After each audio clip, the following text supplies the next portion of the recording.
सभी लोगों को आज मैं भगवत गीता के 15वें अध्याय का 15वां व 16वां श्लोक का हिंदी रूपांतरण सुनाने का प्रयास कर रहा हूं, जो इस प्रकार है। भक्तजन, हम सभी लोगों के अंतःकरण में जो आत्मा है वो श्री कृष्ण ही है। विद्वानजन, ज्ञान का आना या ना आना या ज्ञान का न रहना, ये सब श्री कृष्ण से ही होता है। श्री कृष्ण के ही कारण स्मृति, विस्मृति और ज्ञान होता है। अर्थात ये बात हमारे कर्मों पर पूरी तरीके से निर्भर होती है विद्वानजन कि ज्ञान प्राप्त होगा या नहीं। आवश्यकता के समय आप लोगों ने देखा होगा कि कई बार आप महत्वपूर्ण काम को भूल जाते हैं। ये भूलने का कारण भी श्री कृष्ण ही होते हैं। याद आने और भूल जाने के पीछे भी श्री कृष्ण ही हैं। श्री कृष्ण कहते हैं कि मैं ही समस्त वेदों के द्वारा जानने योग्य हूं। मुझसे ही समस्त वेद उत्पन्न होते हैं और मैं ही समस्त वेदों का ज्ञाता हूं। भक्तजन, संसार में जो जीव उत्पन्न होता है उसकी एक ना एक दिन मृत्यु निश्चित है। ये बिल्कुल गलत है।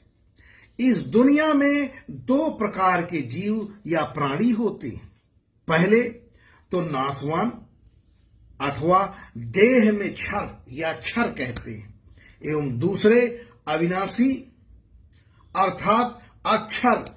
जो क्षर अर्थात नाशवान होते हैं उनकी मृत्यु निश्चित है, परंतु संपूर्ण जीवों की आत्मा या जीवात्मा अविनाशी है। उसकी मृत्यु नहीं होती और आत्मा कभी नहीं मरती। ये ही सारे ज्ञान का आधार है।